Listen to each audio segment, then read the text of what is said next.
What's up, peoples? This is Jose Marquez along with my co-host Chico from the Cause and Effect crew, and we want to thank you for joining us for another Sunday BYOB podcast, where we have real conversations with real guests about real life issues. Our goals are always to stimulate the body, soul, and spirit with thought-provoking conversations, jokes, and some drama. Just like some like to bring their own bottles to parties, we ask that you bring your own Bible, perspectives, curiosity, and insight about life, today's issues, and that together we discover a better way to deal with life. I hope you're curious, because if you are, let's go.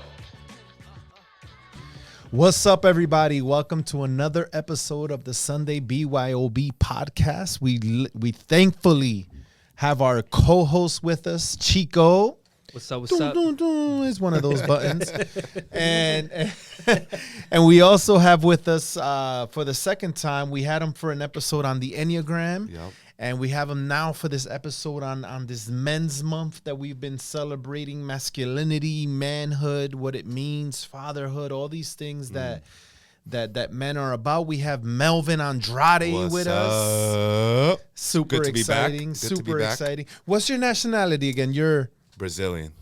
So that's kind of cool, right? Our first Brazilian guest. Yeah. I'm the first one? Yeah, Right. which I should have brought out during the Enneagram episode. I think right. that would have been funny, right? Because Brazil is like one of those symbolic countries of a 7, which would have been super funny to talk about. But we're going to leave that for another day. I'm going to go to Brazil with you, Melvin, one day. You could take me. Perfect. Wow.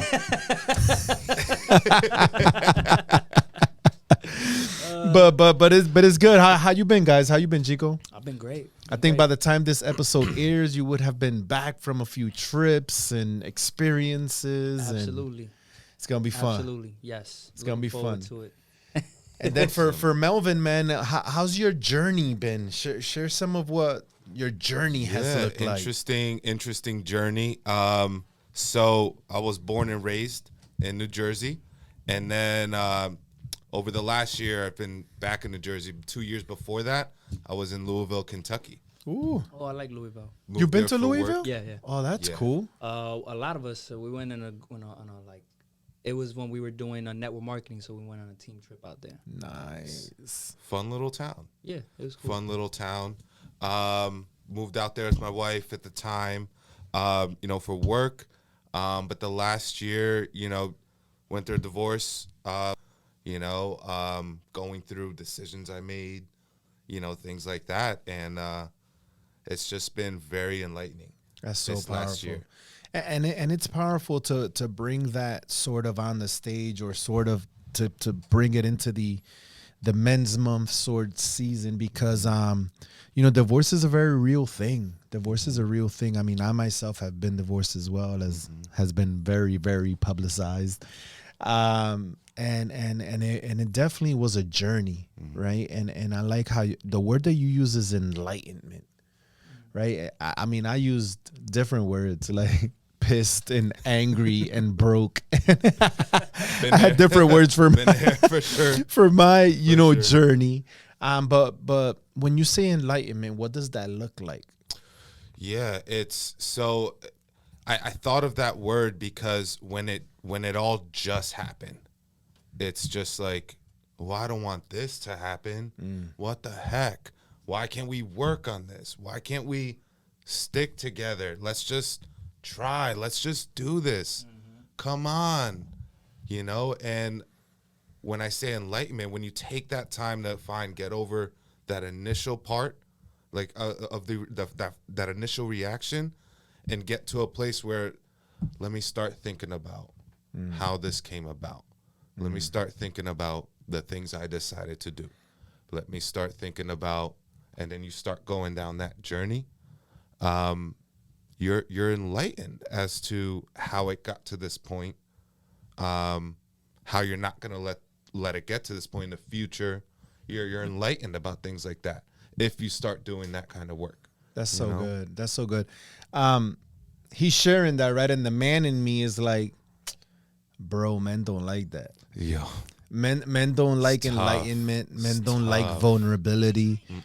Men don't like admitting they're wrong and things of that nature. You know, I mean, I know for me, vulnerability is difficult. How about you, Chico? Very.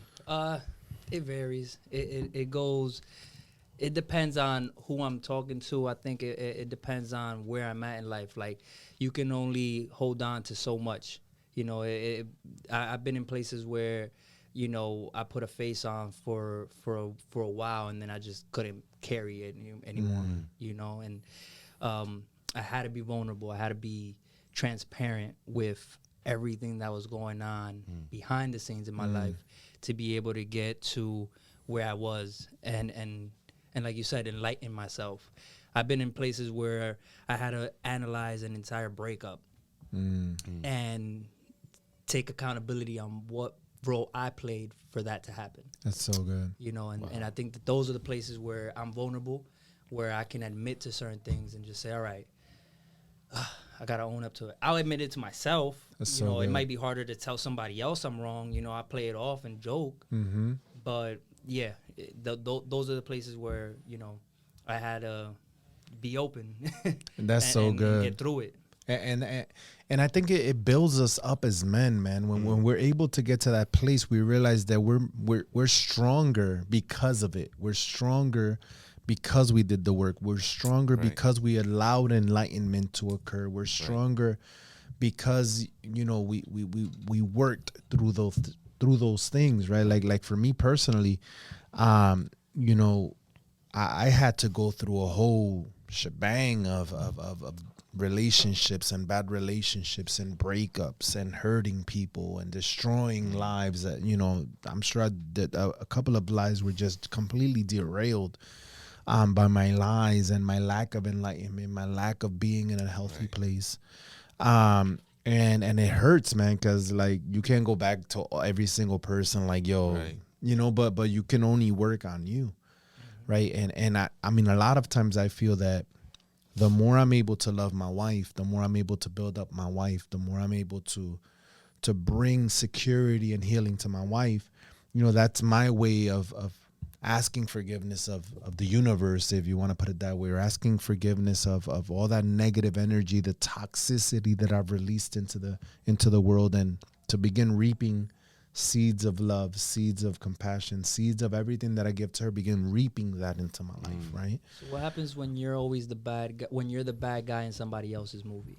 You know, I think we're all you know, looked at as the bad person You gotta in somebody else's story, you know, as, you know, and I ask that because I know there's probably people that want to fight that, you know, like, and they focus so much on what other people say about who they are or who they were in their lives at the moment, and they don't move past that. That's a great question, man. I mean, for me, I got into that whole movie role thing, right? If you're the bad actor in somebody else's movie, say cut, get out of that movie and produce your own.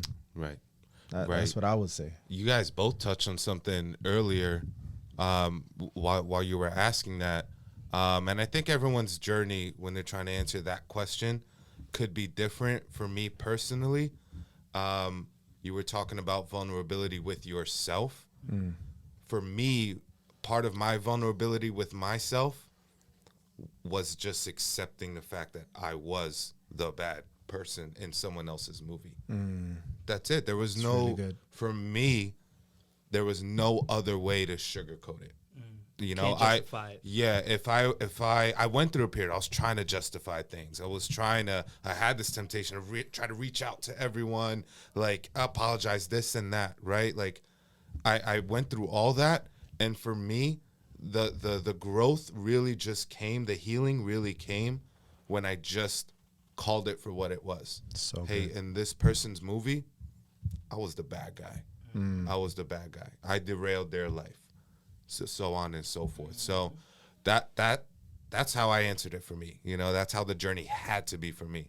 Otherwise, I would not have moved on. Because you got to make peace with that. I gotta make peace. In order to move And learn the lessons from and it. learn the lessons. Like that. That's all I feel we can really do is learn the lessons from it and apply it in the future. Right. You know, I'm sure there's going to be a beautiful future for you. I don't know Amen. what it'll look like Amen. or what you'll look like. But it's exciting. But it is a future. You know what I mean? Yeah, Like, you're not sneak going to that be a one in monk there. or a hermit and go Yeah. into a little cave and disappear. Yeah, like, that yeah. ain't happening. Right. Which is what, unfortunately, people from the past sometimes want to happen. Like, nah, yo, like, I'm not going to be a hermit. Like, yeah, I'm That's all getting they remarried. deserve, You right? bugging. Like, Yeah, and I think that would be more of a norm back in the day. Like I could look back at my grandmother, you know, rest in peace. She had a divorce and never remarried ever again. She maintained that, and I think that was kind of like what they expected from women back in the day. To, like, you know, you took that L and got a divorce. We already look bad upon that in those times of society. So at that point, you shouldn't even try it anymore. Just stay single, you know. And I'm glad that there's things that people are able to kind of like move and just show that there's growth. There's gonna be a shit. There's gonna be like an evolution, you know, within society, and there's gonna be new norms.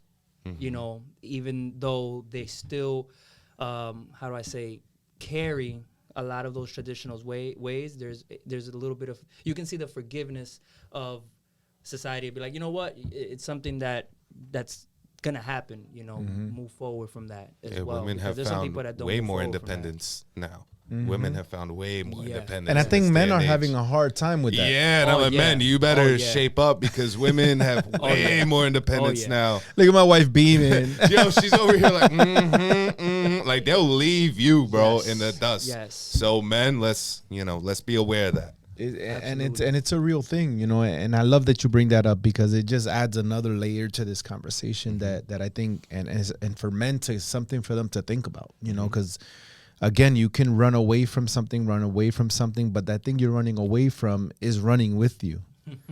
You know, and Wow, just it's real. because you That's turned real. the page of a new chapter doesn't mean you didn't bring some of those characters into it. You got to deal with it.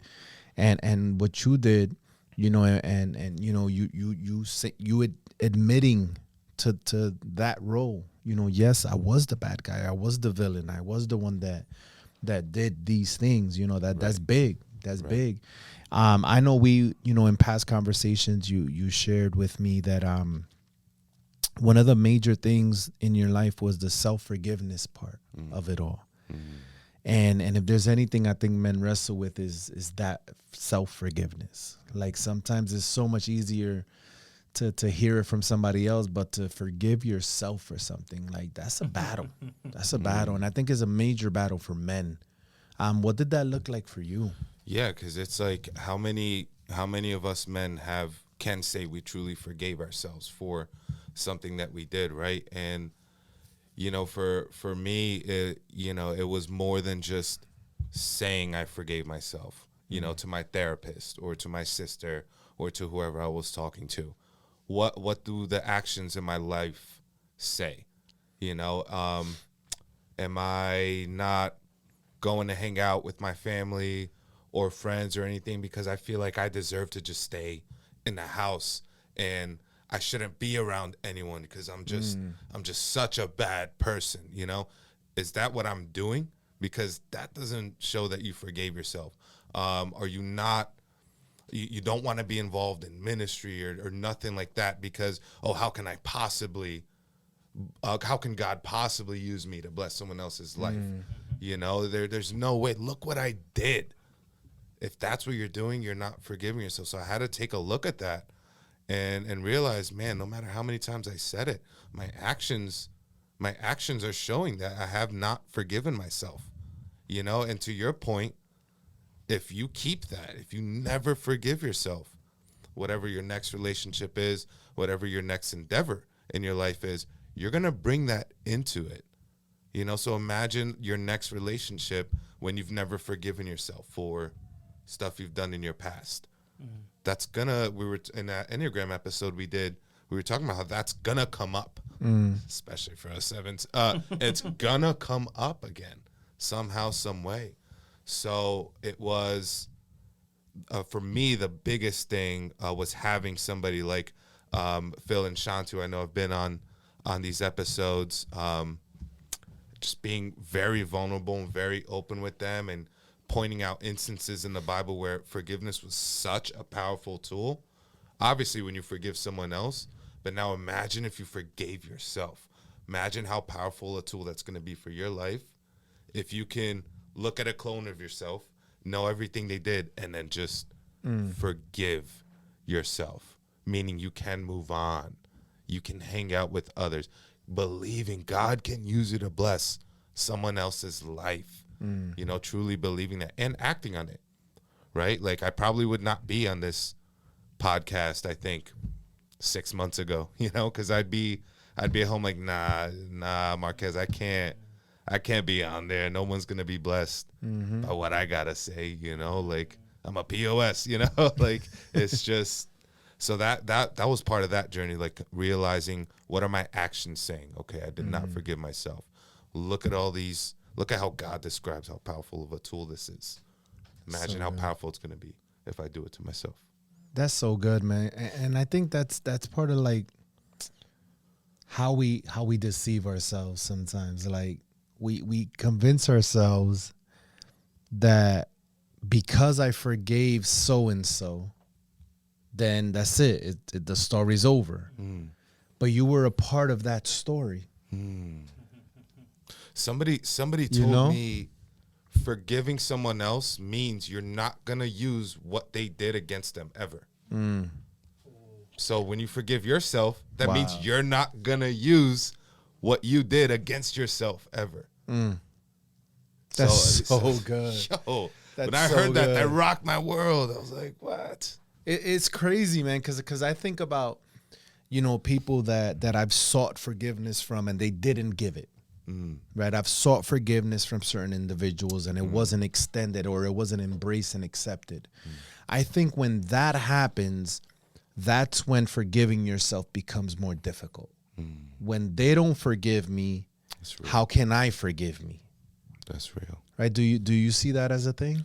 Yeah, there were a couple people that I did reach out to just because they were so close to me to ask for this forgiveness, and one of them met me right there, asked for it right back. That was an awesome moment. Another person, same thing, met me right there, asked for it right back. So I called them to ask them for forgiveness, and they ask it right back. I'm sorry for this and that. So that part was nice. Another one never texted me back, right? And then it was just like, man, what I did really, really was crappy, you know, what I did. And you're right. After those moments, after feeling like I did all this work, all it took was this one person to not text me back or not meet me there to instantly almost bring me back down to not forgiving myself anymore. That's so Even good. though I feel like I just did months of work trying to forgive myself. That's all it took. One person not forgiving me. You know, it's crazy you said that. It's so real. And how did you work your way through that? Yeah, so that part, I think you mentioned it. You mentioned it earlier when you start the inner work, how the other things end up aligning as you do that. So one thing I learned through therapy over the last year is allowing yourself to feel whatever emotions you're feeling. I used to just try to only feel the positive emotions and avoid all the negative ones. That was something I was always trying to do. Like anger, sadness, sorrow, things like that I wanted to avoid.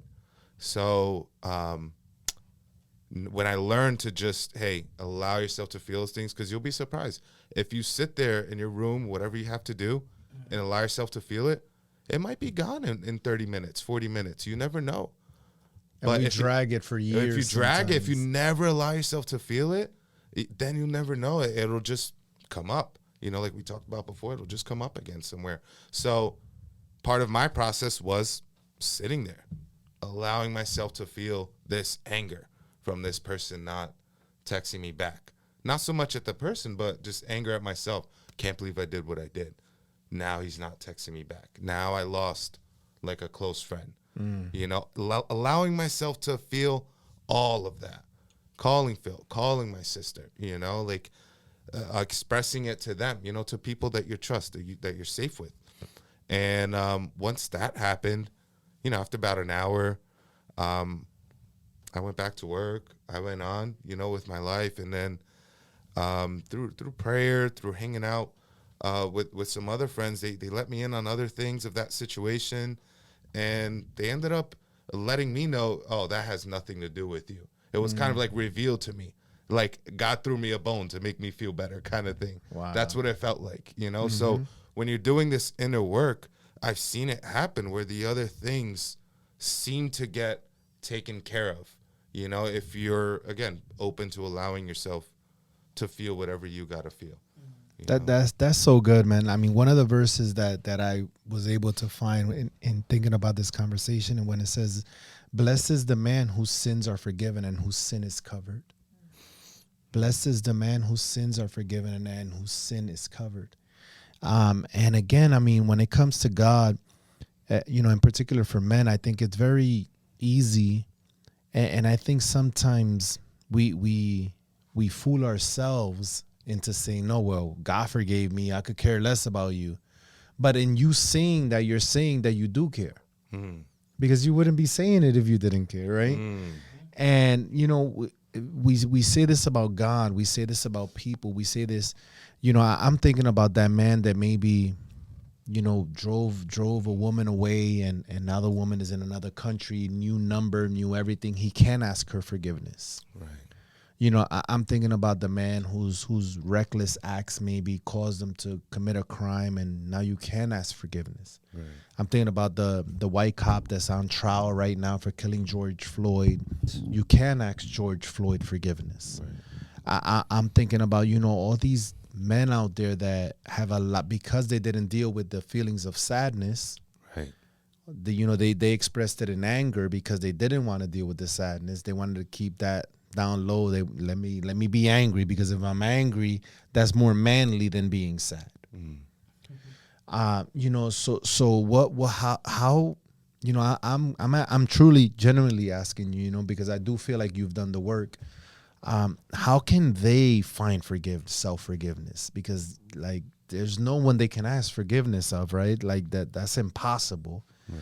So how can they forgive themselves? Like the father who was absent from his child's life his whole life, and then at 25, his child commits suicide.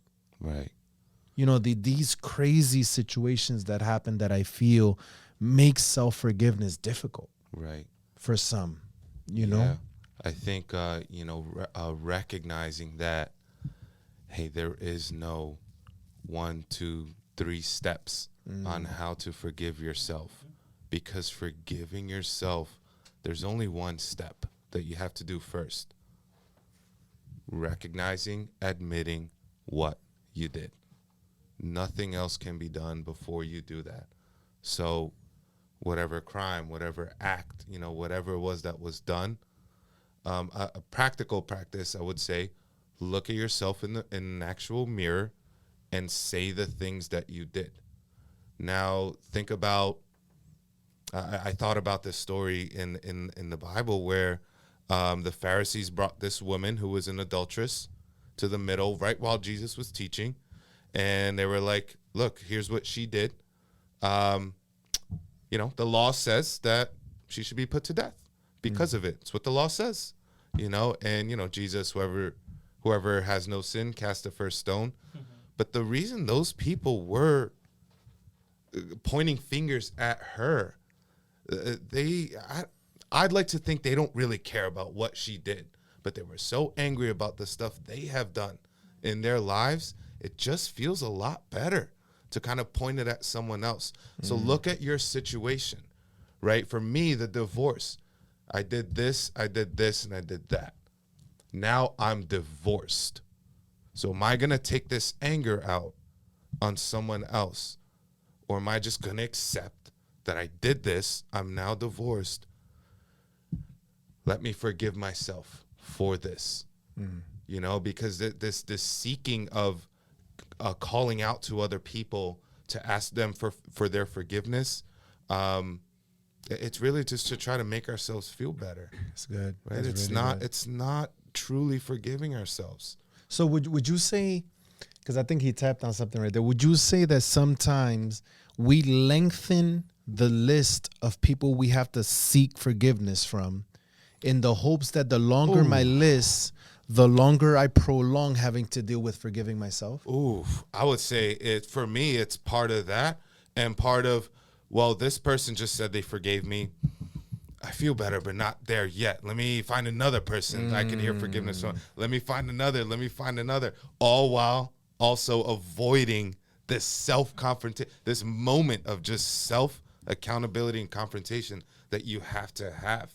That's You know, so when good. you ask someone else for forgiveness, you go and confront that person, and that's how you get that moment. So that self-forgiveness for you, you have to have that moment with yourself. There's no other way around it. You know, there's no step-by-step. And no matter if 18,000 people told you, Melvin, I forgive you for what you did, and I will never hold it against you. If I never forgave myself, I'm never going to feel better. That's so I good. know I'm never going to feel better.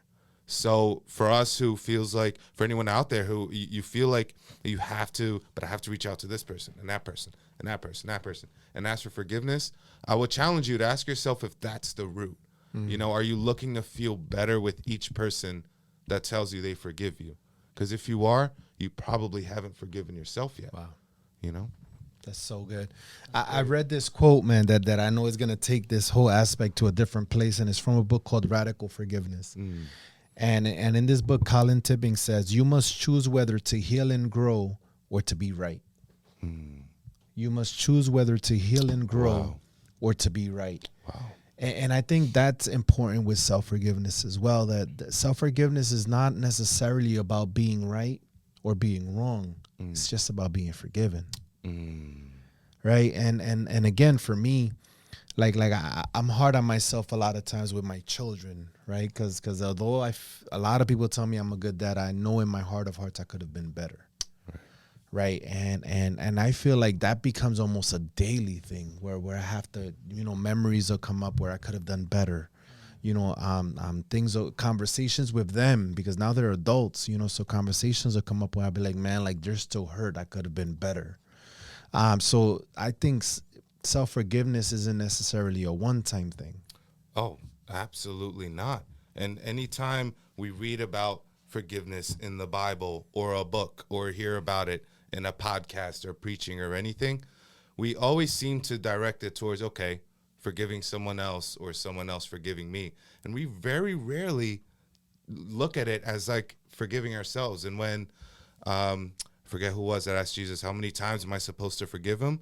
And, Jesus with his sarcastic answer, which was cool to see, I've forgiven him 7 times already. Well, 70 times 7. You're supposed to just keep doing it with others, but with yourself too. And why do you think it's so easy to forgive another and so hard to forgive yourself? Why? That's hard. Yeah, dude, because I feel like there's a part of forgiving someone else when we know everything we've done too. There's a part of forgiving someone else that makes me feel better, that maybe someone will forgive me one day for stuff that I've done if I forgive this person. And it's like, at least for me personally, that's a link, that's a connection I can definitely make. It's a lot easier for me to forgive someone else than me, because I'd like to think, okay, if somebody ever found out the stuff I did, or if I ever hurt someone, I'd like to be forgiven the way I just forgave this person. So it's like, man, am I even really forgiving that person? Like that's so good. that's a thought I've had before. Am I even really forgiving them, or am I just trying to satisfy something about myself? That's really good, man. This whole self-forgiveness, like, it has me thinking about so many things and so many incidents in my life personally, right? Because I think one of the issues, or one of the things that happens with us forgiving ourselves or self-forgiveness, is that like in my situation, when I was able to remarry because of self-forgiveness, like I let go of things, I dealt with things, That's I real. sought forgiveness where That's it was real. needed, although it wasn't given, and I let go. And once you let go, now you're able to move on, right? It's kind of like lifting the anchor, putting it in the boat, and then allowing the waves to take you where it will. And you know, so I get remarried, and all of a sudden, you know, the enemy lifts up his ugly head through others, you know, with anger and animosity and, you know, evil actions and things like that. And when I think about this conversation we're having now, I'm like, they really thought that my forgiveness depended on them. You know how you know when you've forgiven yourself? When stuff like that comes up, and you're kind of able to just dispel it or repel it, whatever it is.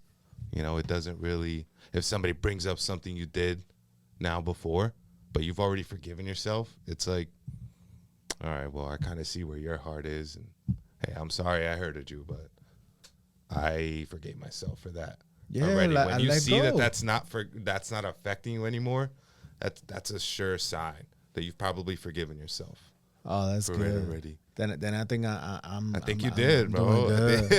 I think that when I think about that, the conversation of forgiveness, also like, where it's easier sometimes to forgive somebody else because they're admitting to their fault. It's hard for you to forgive yourself because you don't want to admit to your fault. Ooh. You know, so That's real. and Come on. it's like you looking in the mirror and on. saying, I did that. So when somebody else does it, you're like, I forgive you, but you can be kind of like in your head like, ha, I knew you. You know what I mean? Like, ha, you messed up. You admitting to it. But when it's your turn, you're like, nah, I'm not doing that. I'm not admitting to my, you know how somebody goes to jail and they're like not guilty and they did it, but they're not guilty because that's going to incriminate them. If they say I'm guilty, obviously you admitted to the crime. And that's something we avoid many times. And I think that's what I look at it when I can't forgive myself, is because I don't want to admit to it. That's so good. That's so real. That's so real. And there's so many layers to this, man. And again, it's these things that I know men battle with. You know, we're not going to have, and I think that's why it was so important for you and myself, you know, coming out of marriages that unfortunately ended or fortunately ended in some situations. But you know, like for me, what I see a lot of men battling is the fact that we don't feel we're allowed to forgive ourselves. Wow. If someone else doesn't forgive us. Wow. You know what I mean? It's almost like the jail door has been open, but I can't go out unless the other person is on the other side saying, yes, you're granted forgiveness. You can come out of your prison. You know, so we end up punishing ourselves or adding years to our sentence, although the court said you're free to go. Yep. Wow. Self-sabotaging yourself. Yeah, we begin self-sabotaging, self-fulfilling prophecies. We begin beating ourselves over the head over things that have been forgiven. You know, when it comes to God's courtroom, we've been forgiven. You know, on the cross of Calvary, when Jesus forgave our sins, those sins included if you were an absent father. Those sins included if you were a bad husband. Those sins included if you were a bad son. Those sins included everything. You know, but again, a lot of times we're not able to forgive ourselves because our focus is so much on the other person. You know, but we can't do anything. Unfortunately, we cannot do anything about the other person except let them go and allow them to have their own encounter with God, the God that loves them, the God that has also forgiven them. You know, because if we keep our focus on them, the thing that we focus on can only grow. Right. And you know, we can't drive forward by looking backward. That's why the rear view mirror is smaller than the front mirror. That's why there's the two side mirrors are smaller than the because you're supposed to be focused on this wide mirror of possibilities that's in front of you. Yeah. You know, but we spend so much time looking backwards that we stay there. I think there's a part of it where we feel like we're scared. I think that if we move on, that means we didn't care about good. that person or those people or that situation. If people see that I moved on, they're gonna think that I didn't care. Yeah. And Like I don't want them to think that. like on social media, you see how some people have public relationships, and let's say behind closed doors, a relationship was done maybe months ago, years ago, Right. but the person has avoided posting their happy moments because they So still true. think people are focused on the fact that you just broke up with somebody, even if it was months We're ago. so worried about That's others. so real. That's so good. real. And I think that's an evidence sign, right, that you haven't forgiven yourself. Yeah. Right. Like, Exactly. how If you you're move. you're worried about posting the happy things because Everybody's scared gonna of what probably people be are gonna talking about think. me. Yeah, Look, he moved on so quick. well, I'm not gonna move on Oh. yet. I'm not gonna talk about this kind of stuff yet. I'm not gonna come on BYOB yet because people are gonna think that I just moved on already.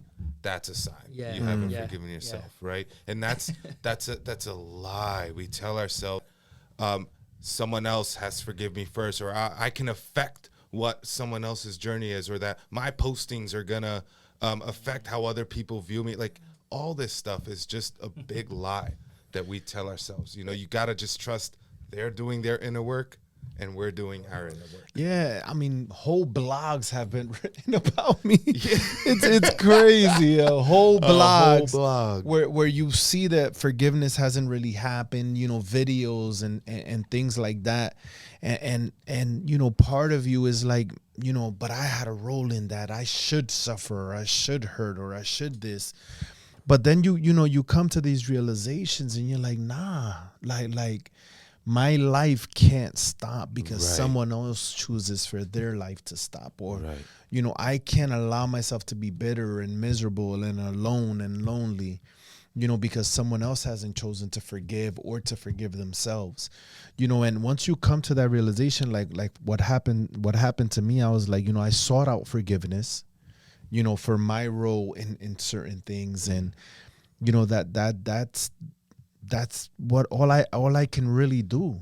Right. I sought out forgiveness. I sought out restitution at times when restitution was needed.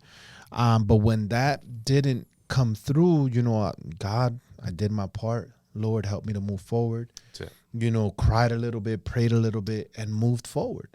And my moving forward, I think, is looking beautiful, man. Like my life, like I'm happy with my life right now. I'm happy with my wife. I'm happy for the things that I know God is gonna give us together as a couple, Love as a, all these things that God is. I'm happy for what BYOB is becoming. I think it's been evident that God is doing the work in my life. The episodes we've done.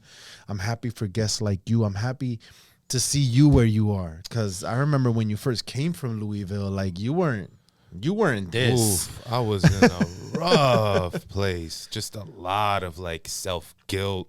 I don't deserve to be forgiven by nobody. I love snowboarding, playing soccer, but I'm not going to post videos about it because I don't want people to think I don't care. You feel like you have to go through like visibly a stage have where to people show people, see that you're yes. depressed, sad, Ooh, and Chico. upset about Wow. it. Because I've been that's there. real. I had a past relationship many years ago. Did you ever post sad pictures? Like, let me be sad. Yeah, let me be No, sad. like sad music. I would play like sad Oh. music. Like, oh, he's going through it. He's draking and driving. That's crazy. Oh, man. I can't feel my face when I'm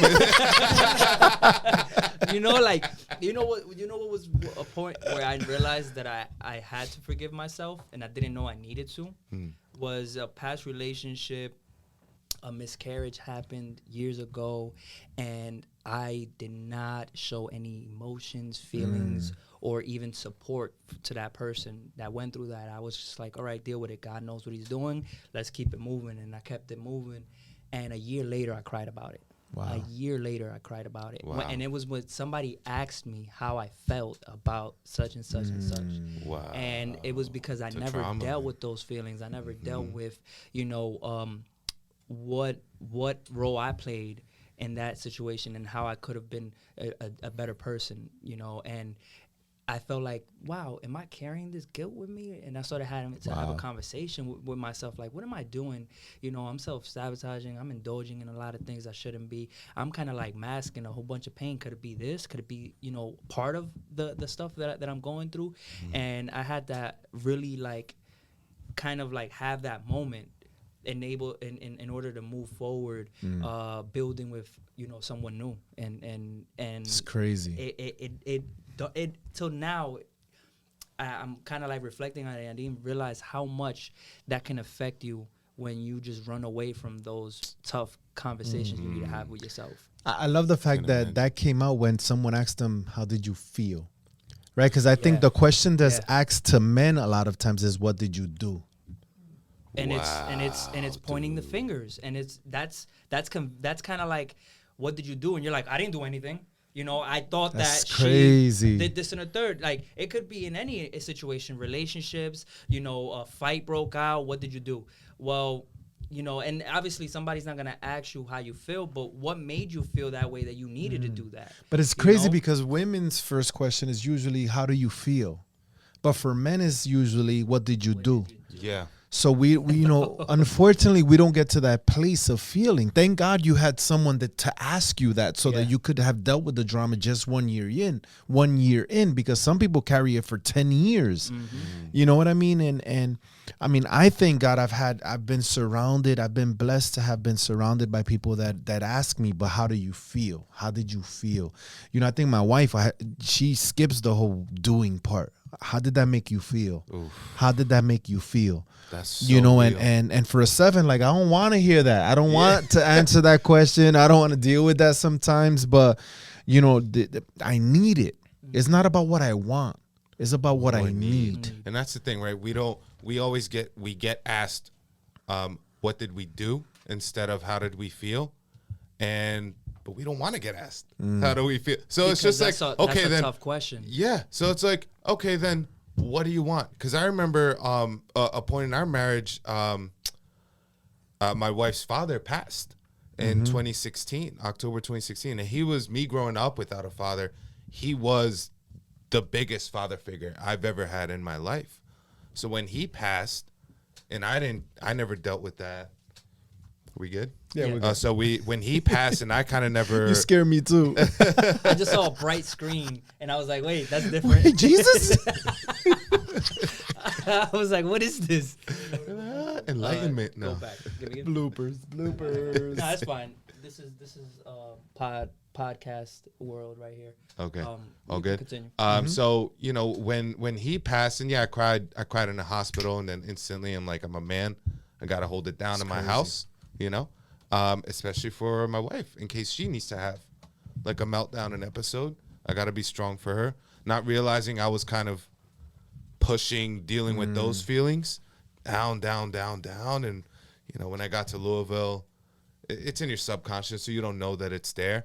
I didn't figure all this out about how it came out in Louisville through, the partying, drugs, things like that, until I humbled myself to meet with a therapist, something my wife did suggest, that, us as men, I don't need no therapist. Yeah. I ain't trying to get asked, how do I feel about something?